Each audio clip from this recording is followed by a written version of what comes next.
Pulitzer Prize winning composer Carolyn Shaw to discuss your music for winds and your general outlook on wind band music. Thank you so much for coming on. It's an honor, really.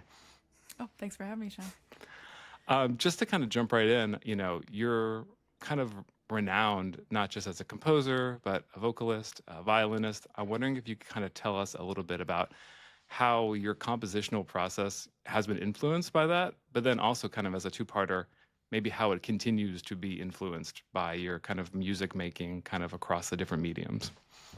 Sure. Yeah, I always thought that I would be a violinist playing in a string quartet or an orchestra, and that was kind of my whole plan. And then, as things change and you get older and you discover things you cannot do and don't want to do, and things that you do want to do, it kind of evolved into this now kind of hybrid playing, singing, writing version of my life, and the different ways that the performing aspect influences the composition, but I think at its heart is this like deep connection with loving music in a really intuitive way that performing music keeps me really connected to. And everyone, every composer is a little bit different in how we relate to what we make. But for me, I get a lot of energy out of making music with other people, sometimes literally resonating with other voices and, connecting with audiences and other people who love music.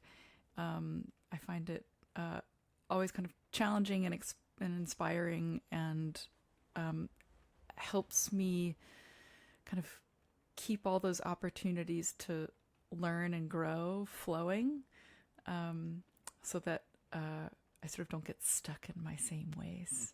Yeah. Yeah, you get kind of like a feedback loop of sorts from your music making and your writing, and I would assume that one hand kind of influences the other, maybe. Yeah, definitely. I think the writing, when I started writing music, kind of when I was younger, I also developed this, a deeper empathy for composers that I was working with. As a singer, a violinist, you can come into new music with, all these sort of expectations and judgments, and I realized, you start to just empathize with that process a lot more, and I think it made me a much better performer of other people's music. So yeah, a lovely, I think mostly positive feedback loop. And I guess kind of, going off of that with the feedback loop, I want to kind of change direction and talk about these four arrangements for winds that you've kindly let us distribute for you. There's And the Swallow, there's As a Rose, there's this new version of Plan and Elevation, and then the Partita arrangement from Caitlin Beauvais. I guess my question for you about those is, how do you feel, after hearing them, looking at them, authorizing them, how do you feel that your writing translated kind of into this other idiom, kind of in the wind space? Well, first I want to say thank you, Sean, and Murphy Press in general, like just for getting these versions out into the world, and for all you do for music in general. I Hey, really thank you. appreciate it. It's something that it's something I cannot do. I sort of publish my own music, but I do it in a different way. And these arrangements in particular are so fascinating and so colorful. It's a strange thing to look at a piece that you made for one kind of set of sounds and people, translated into this other kind of. I always feel like it's like. Wizard of Oz, you open the door and it's this technicolor world. It's like this parallel universe of I'm going to keep saying color. I will say color 80 times in this podcast. Okay, noted. We'll It's make a little counter. yeah, because it's just so rich and so interesting. I was just looking at is it Kirsten or Kirsten's Yes. Kirsten's transcription of Plan and Elevation, and all these, there's a moment where the sort of soft kind of non-vibrato violin line is translated into bowed crotales and vibraphone, which is so beautiful, and the way that the clarinet is kind of arpeggiating these sequences, and it's something that I hadn't thought of before, translating this music into that world, and something that I find I am I am the luckiest person in the world to get to see this music translated into this other language. Well, I guess kind of on that idea of coloring, the instruments kind of coloring your writing, as you were saying, I would say, a lot of your music in its original form, it does kind of explore resonances, timbre, subtle shifts of color. Mm-hmm. How do you feel that, augmenting that with the addition of these wind voices has maybe colored it further or provided different maybe iterations of it, or just kind of on the idea of adding these other colors into the larger spectrum, kind of introducing that wind element into your palette of sorts, derivative palette, I guess. How does that strike you?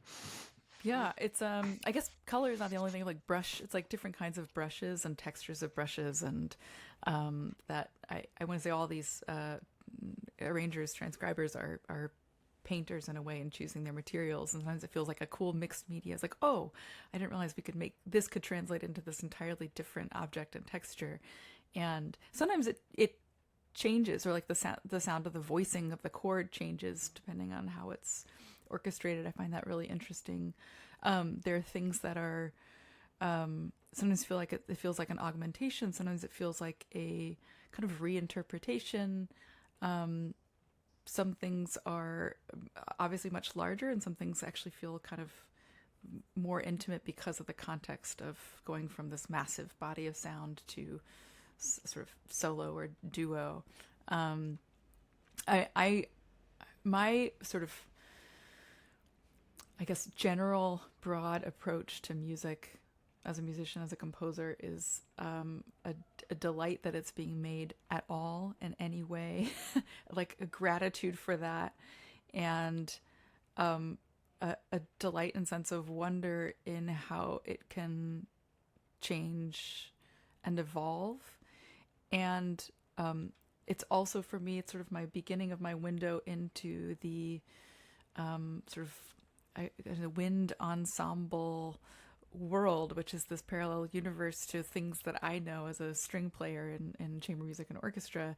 And there's so much from my limited interaction with this your wonderful community. It is such a, like, there's such enthusiasm and love and joy in the performing of this music, and also in like the discovery of new work. There's enthusiasm for contemporary music.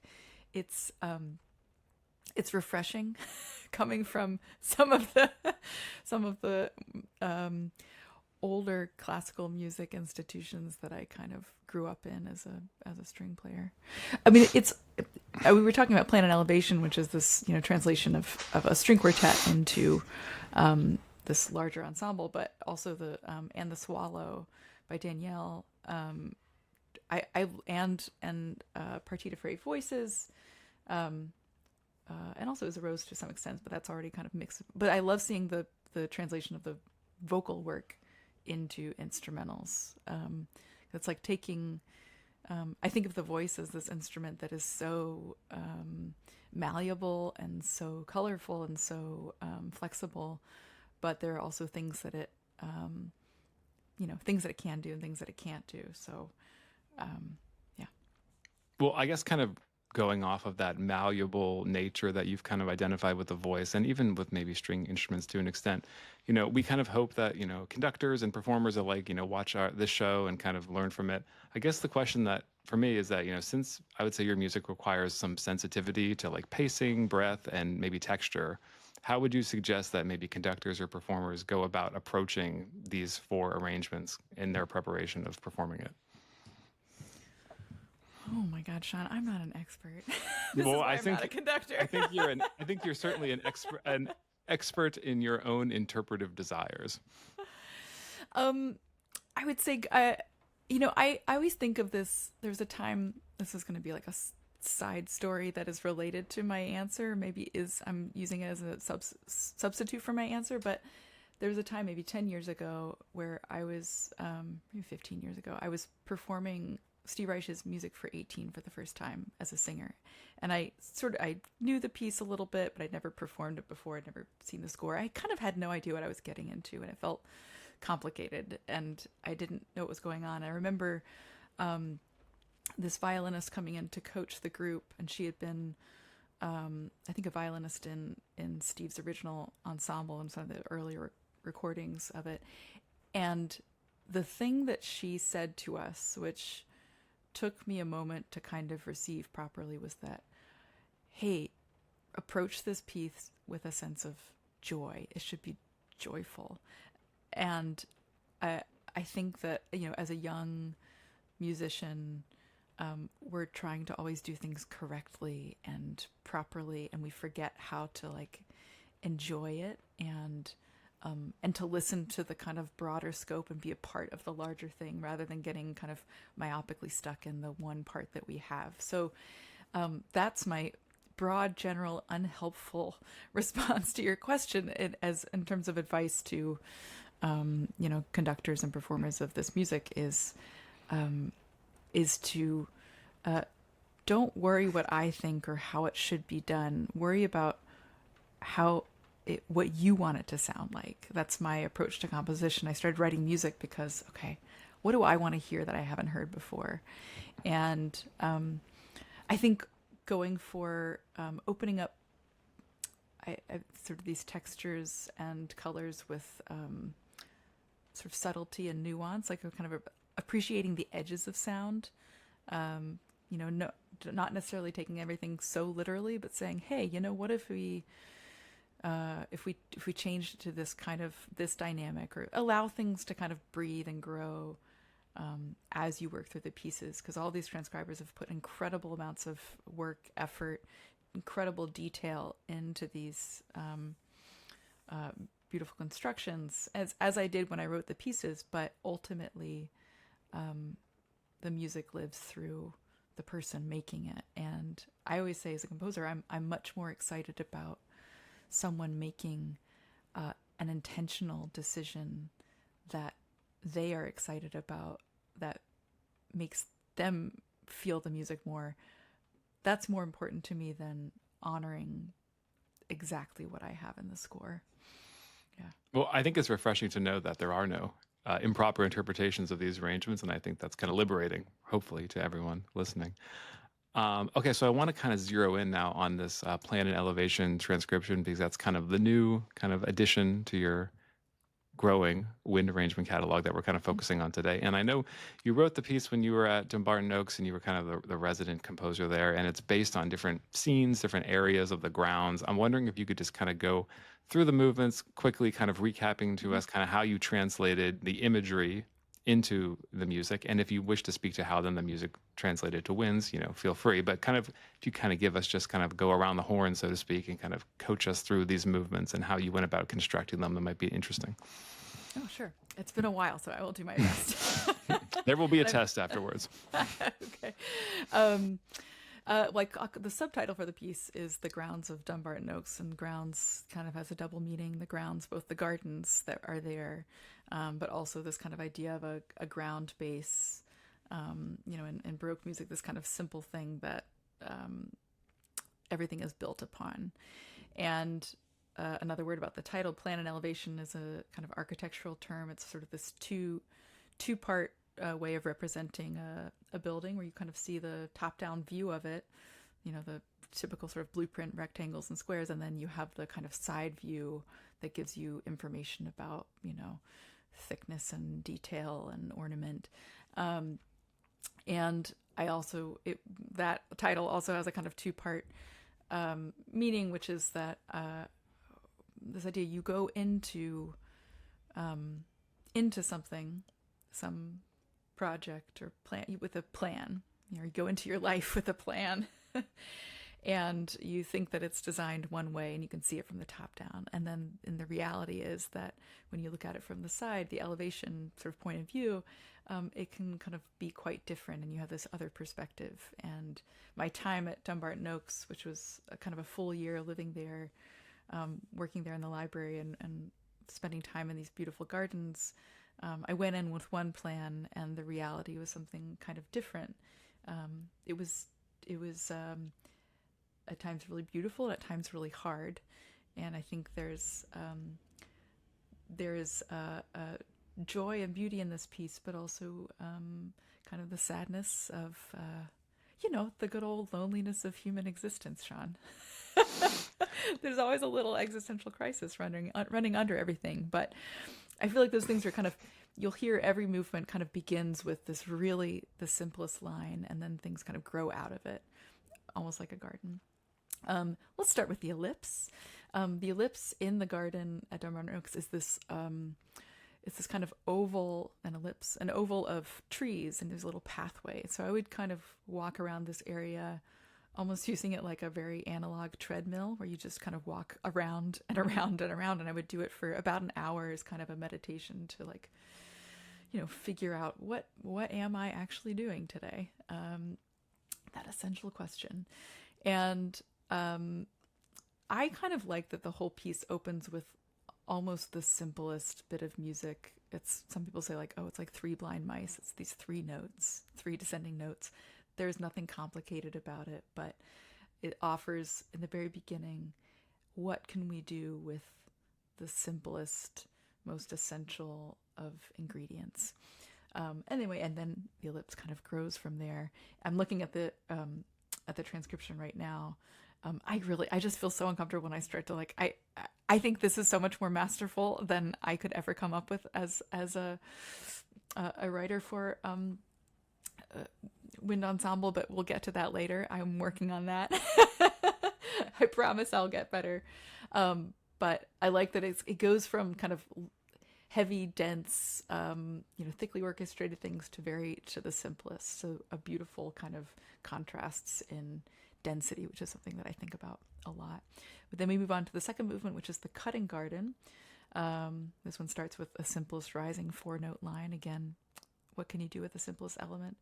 And the cutting garden in this at Dumbarton Oaks is basically where they grow different kinds of flowers that you cut to bring inside. So it's sort of just a place to collect things. So there's a collage aspect to the cutting garden itself. There's a collage aspect to what is, the arrangements that come out of it, and also to this piece. So they're in there. There are little bits of like the Ravel string quartet, I think, Mozart G major, a couple of my own pieces make it in there, just like little bits of memory. It's like if I was going to make a bouquet of flowers, out of the things that I have available to me in my own cutting garden of my life.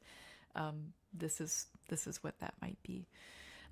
Moving on to number 3, the herbaceous border. And herbaceous is such a great word. I've never used it anywhere else in my life, but I feel like I agree.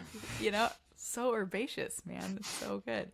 The herbaceous border is this kind of long trajectory section in the garden where you, it's kind of like one of the longest pathways that you see. I should also explain that I have this like deep interest in landscape architecture and garden design, and I did this whole project like 20 years ago, studying kind of the history of landscape design. So I'm just kind of attuned to these different styles that were in this place. What can I say about the herbaceous border? Oh, this one, I really like how this one is orchestrated in particular. In the string quartet version, it's a solo viola doing these double stops, which is actually kind of like very fragile. And I like that fragility in it. And here we have, I think I'm looking at 2 bassoons, 2 trombones. It's like there's still a fragility there, but there's kind of a strength and a really vocal quality to the beginning. This one I'm looking through now because there's a moment where it sort of like starts to split apart. There's a lot of stuff in my music where I like this idea of going into like chaos. Like you start with something completely organized and ordered, and then it just splits out into, the way at least my brain works, our brains work, into like nothing is making sense. And then you have this moment where it wraps up and you return to the simplicity. So this movement kind of definitely has this. There's these, oh, wow. Oh, right. Sorry, I'm looking over. Yeah, 205. The gliss is up. I have a lot to learn from this transcription. Some very cool things. This idea of everything sort of like sliding up and kind of becoming out of control, but these are happening in 2 trombones, which I'm very excited to dig into again later. I'm going to keep moving on to number 4. the People say, how do you pronounce that? I say orangery, but like if in French it's like orangerie. I think we can all say orangery, but I'm from the South, so I say orange, and some people say orange. You Well, know, I'm glad we have the definitive pronunciation for the purposes of this composition. orangery. Yeah, perfect. Yeah, orangery is fine.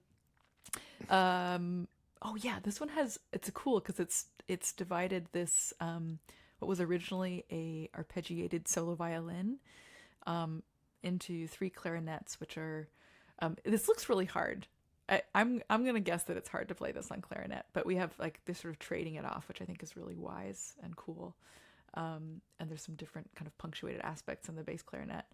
The orangery is has a kind of minimalist vibe, but I like the idea that it's almost that moment in Planet of Elevation where you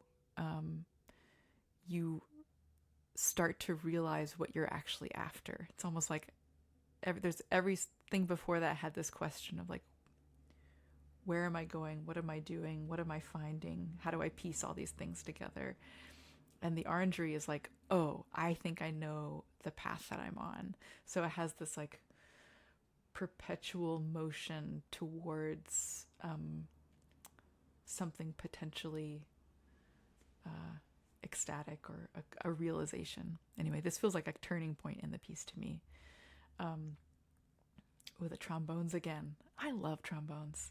I think if I were a wind player, I definitely would be a clarinet player, but love the trombone. Everybody else, I love you too, but okay. But yeah, and not playing favorites, but bass clarinet and trombone for sure.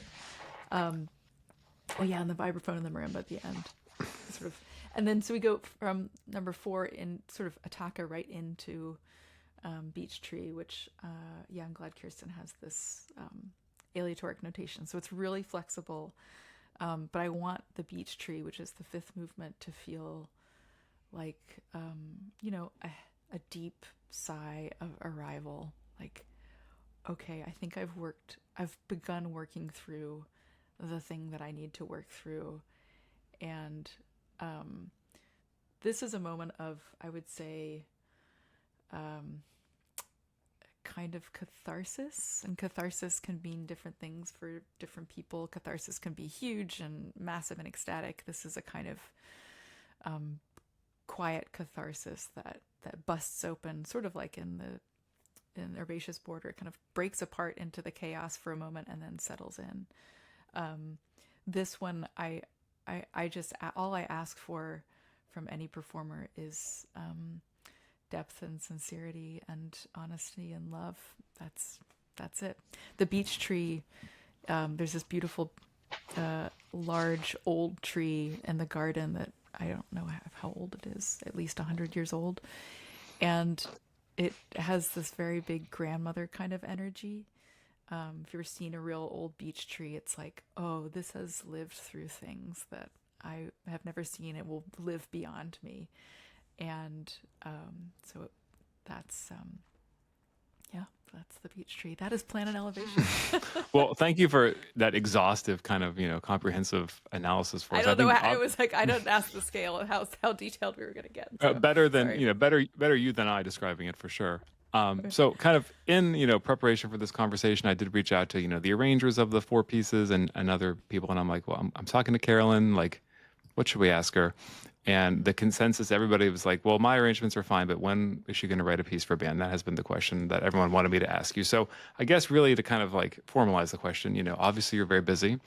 What are some of the conditions in your life that would have to be, functioning properly? What are some of maybe the collaborations that you might be interested in exploring in a hypothetical piece for winds? And maybe what are some topics that interest you in kind of a hypothetical way? We're not going to, hold you down to what you say here, but just there's a general curiosity around a piece for winds. And it kind of sounds to me like you have a healthy curiosity in winds, almost like kind of like, when I listen to music, but the lyrics are in a different language, like I'm interested, I like it, but I don't exactly know, what they're saying, but it's cool. So it kind of sounds to me like maybe that's where you're at with this idiom. So what might be some of those factors that might play a role in a hypothetical original work for winds from you? Yeah, there is like a total sense of wonder in encountering something that you don't know very well. Yeah, like a different language. You're like, oh, the possibility. Um, well, first I'll just say logistically, I am sort of trying to. I'm pausing new music writing for a little while. Doing my best to do that, just so I can kind of reset. I feel like I've been writing music constantly for 13 years, and I've gotten to a place of like I've learned a lot about a lot of different things, and I now need to kind of go back and go deep and return to um, back when I didn't know things, which maybe writing for wins will be a good way to do that. It's like, let me go back to the drawing board and back um, when I was, sort of ready to fail and explore and find something new. As for topics, I mean, I do a lot of sort of non-narrative writing where it's just about. I think there's so much power and beauty in music as itself, and the way that like a certain chord going to another chord will move me to tears, and I don't know why. And that is the thing that I'm basically after at all times. It's the drug that I'm addicted to is harmonies that, with the right combination of things, will just bring me to tears, and without any explanation. But I also have been writing things recently, either for choral ensembles or even instrumental works that address these questions that I think many of us are asking right now: is how do I view the world? How do I make it better? How do I connect with people? How do we remain empathetic with each other? Empathy, I think, is the number one thing that I think about. A lot of my music is sort of loosely about mortality, and not because I'm like sad about death, but I think that if we think about life beyond us, it makes us much more humane to each other, and the realization that this life here is brief, and we have to take care of each other while we're here. So that is something that I think about often, and that will probably be in every piece that I ever write. I do have a kind of like dream, though, and I talk with. So I have a band called Ring Down with my partner Danny Lee, and it's a sort of electronic, cinematic, semi-classical pop music, and we love it. So check out our album. It's called Lady on the Bike. Right There we now. go. And Danny was she was the drum major in her marching band in high school. She played clarinet. She then later sort of became a singer and a theater person, but we have this dream of doing a show with a wind ensemble. And so potentially, if there's interest in collaborating in the future on some kind of like augmented new kind of ring down performance, translated into different colors, that's something we're kind of excited about. Okay, well that's exciting to hear. Shout out Ring Down. Kind of expecting you to say something, along the lines of, vague kind of ideation. My other question was, if you look at your catalog from like a 30,000-foot view, do you feel like, we don't need to have carte blanche on your whole catalog, but is there any works that jump out that you're like, what, this one might translate well to winds, or this one might translate well to winds, kind of for all of our arrangers out there that are kind of interested in exploring your catalog? And certainly we're not authorizing anything here in this space, but just kind of as a thought experiment, is there anything that kind of jumps out to you as like, the more that I think about these wind arrangements, this piece maybe seems to me like a potential candidate or something that could be interesting in this setting? Mm. Well, I really love what Kirsten did with Plan and Elevation, and there's the string quartets are kind of feel ripe for that, because they kind of exist so wholly in this one small form, and they also are a really great canvas for trying out something new. So there are quite a few of those. I know that there have been sort of different there's a sax arrangement and trombone quartet arrangement of On Tract that exists. I don't know if we have kind of a larger ensemble version of On Tract, but that's a string quartet that is very close to my heart. I feel like that's my voice. There's also a bunch of choral music that because I just publish myself when I'm busy and I don't put things out there. There's a ton of music that people don't even know about that I've written in the last 3 years, but I've just been too busy. So that's my goal, is if I find some time. There's a new piece called The Hold Fast, which is with strings and voices that I'm pretty excited about. So I'll put that out pretty soon. Okay, some deep cuts, kind of get those out there Yeah, into some, the yeah, a few deep ecosystem. cuts. Okay, well, kind of, in closing, I'm just kind of, I know you're very busy, you have a lot going on, you're taking a big break from writing, but surely you have much going on in your life. Kind of my final question is that, I think many ensembles are hungry for something that feels like contemporary and like Mm-hmm. deeply human, in the music that we perform. What role do you feel like you and other composers kind of your time can kind of play in shaping the next chapter of kind of art music in that way? I think we keep making things that, yeah, as you said, are deeply human and connected to our experiences. I think intuition is so important in writing, but taking care of the roots of oneself as a writer and as a musician, to remain sort of as healthy a creator as we can. I think making music that is that addresses the current world in different ways. There are different ways to do that, both as a performer and a creator of music. But yeah, I think number one is being kind to each other in rehearsal and remembering that people are more important than music. So let's be grateful for each other at all times. Well, I think that's a wonderful way to kind of leave it. So thank you for coming on. I really appreciate the time, and we look forward to, whatever's next for you. Thank you, Sean. It's really great to actually finally get to meet you. Thanks for all you Appreciate do. it. Appreciate you as well.